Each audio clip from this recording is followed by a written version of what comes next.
Mas só que chegou uma idade que ela começou a falar sozinha, a ver coisas. Ela saía muito de si. Ela não lembrava as coisas que ela tinha feito, por exemplo, de se cortar. Eu passava a noite sem dormir, ela na rua. E eu recebi uma ligação de um número desconhecido. Que ela tentou suicídio. Meu nome é Cristina, eu sou mãe da Mariana. A Mariana, quando pequena, a Mariana era uma criança dócil, boa. Meu nome é Tamara, sou a prima da Mariana e nós convivemos desde sempre, né? Desde a infância, e eu lembro que ela sempre foi uma criança muito presente. Meu nome é Tamires e eu sou prima da Mariana. Nós crescemos juntas, né? Então a nossa relação, além de primas, pra mim era como se fôssemos umas irmãs, na verdade, né? Mas só que chegou uma idade que ela começou a falar sozinha, a ver coisas. E aí ela falava com essa pessoa que é o amigo imaginário. E eu já sabia que era espiritual, porque eu cresci na igreja. E quando ela foi pra igreja, pra IBI, foi sumindo, né? Eu já não via mais ela tendo esse amigo imaginário. Chegou um ponto que ela começou a ter umas atitudes estranhas e assim, eu já comecei a perceber. Ela começou a andar com umas pessoas que, aos nossos olhos, assim, não eram umas amizades boas pra ela andar, né? Porque tinha amizades que eu falava pra ela: Mariana, isso não é amizade pra você. Mas ela não me ouvia. Eu vi ela se afastando, ela indo cada vez mais distante e eu não podia fazer muita coisa, porque a decisão era dela. Até que ela decidiu se afastar de vez. E quando chegou na fase que ela se afastou, foi bem difícil, porque foi um baque muito grande. Aí ela já começou mais a dar trabalho. Eu passava a noite sem dormir, ela na rua. Ia buscar ela na praça, usando porcaria, bebendo. E isso foi me desanimando, foi me deixando triste demais. E nisso ocasionava que a gente brigava muito dentro de casa. O contato ficou um pouco mais difícil, mas mesmo assim a gente sempre estava mandando mensagem, perguntando como que ela estava. E muitas das vezes, quando eu mandava mensagem, ela era um pouco ríspida. Aí teve um tempo que eu acordei com ela chorando, mas dormindo. E nisso, ela acordou toda cortada. E dela ter acordado cortada, aquilo me assustou. Eu lembro de uma vez que ela tentou o suicídio. Quando eu cheguei em frente ao portão, eu chamei e saiu um primo, né, nosso. E ele falou que ela não estava em casa. Então, eu fiz uma oração e pedi para Deus que se ela estivesse em casa, que era para ela responder minha mensagem. E eu mandei mensagem para ela, ela respondeu. Só que quando eu empurrei a porta e entrei, ela estava desmaiada. Ela saía muito de si, né? Ela mandava mensagem às vezes e ela não lembrava as coisas que ela tinha feito, por exemplo, de se cortar. Quando ela se cortava, ela só me mandava foto. E ela se cortava em várias partes do corpo. Às vezes era na barriga, na perna, nos braços principalmente. E eu comecei a olhar sem ela ver.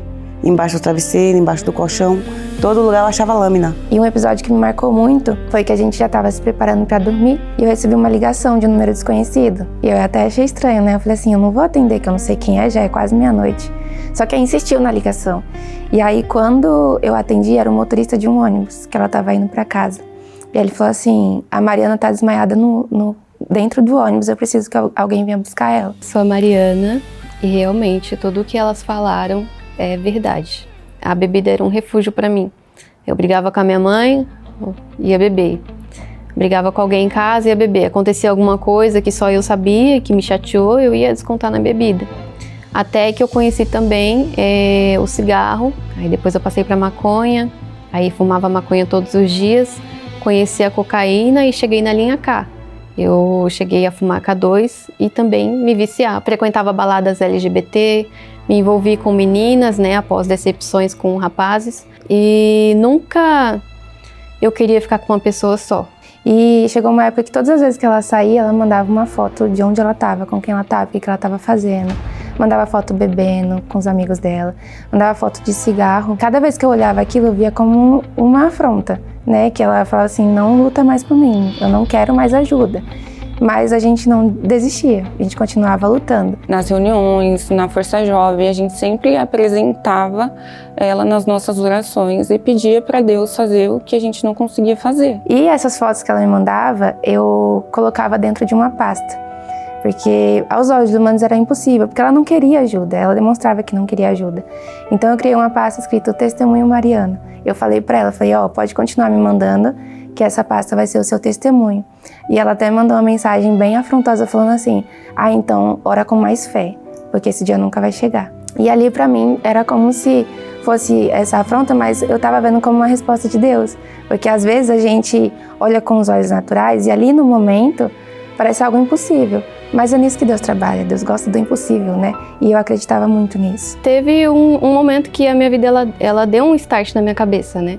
Que foi no momento em que a minha prima comentou que ela me encontrou desmaiada, que ligaram pra ela, o motorista do ônibus ligou, ela me encontrou desmaiada. Quando ela chegou lá, eu já estava fora do ônibus, que tinham me tirado. Eu lembro de flashes, assim, né? Porque eu tinha essa fobia de estar no meio de pessoas. Quando eu acordei, eu já estava numa calçada que tinham me colocado, e estavam esperando o SAMU, e ela chegou e me levou para casa, e dali eu pedi ajuda para ela realmente. Tiveram altos e baixos depois dali, né? Eu ainda saí, eu ainda bebi, eu ainda tive recaídas, mas foi a primeira vez, assim, que eu pedi ajuda, que eu falei para ela, eu preciso de ajuda.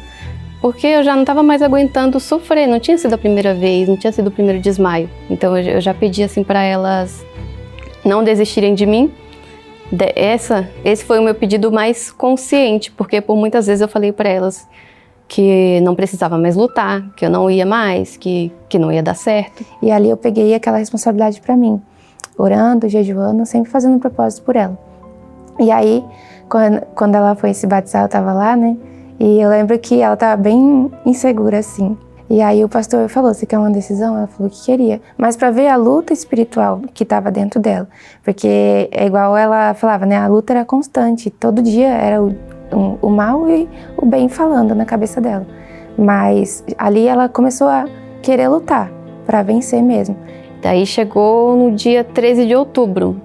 Foi uma mini vigília do Algo a Mais. Eu acordei passando muitos bombardeios na minha mente. Era bombardeio de todos os lados. Você não é de Deus, você não vai receber o Espírito Santo, você isso, você aquilo. Eram pensamentos absurdos.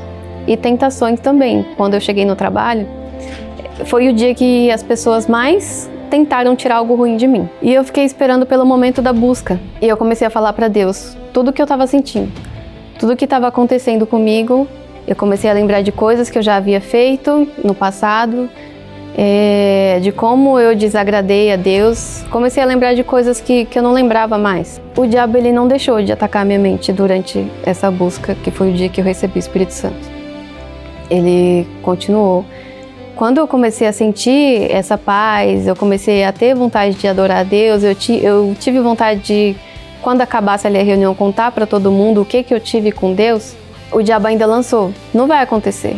E eu respondi em voz alta, eu falei, diabo, já está acontecendo, você perdeu, não tem mais lugar para você aqui. E imediatamente esses pensamentos foram embora e eu fiquei em paz, mas não foi uma paz qualquer, não foi uma paz momentânea, é uma paz que eu carrego comigo até hoje. Ver a transformação dela depois, da rebelde, para a pessoa que ela se transformou, para mim, assim, que nem eu te disse, eu agradeço muito a Deus por isso. Como diz ela, hoje é minha filha preferida. A Mariana voltou a ser a menina alegre. E isso me deixa muito feliz. Porque só a gente sabe o quanto que a gente sofreu vendo ela se afastar. E hoje a gente tá junto como se a gente tivesse chegado na fé, na IBEI, como se ela não tivesse saído. É muito bom. A gente tá servindo a Deus junto e daqui a gente não vai sair mais. Mariana, quem te viu, quem te vê.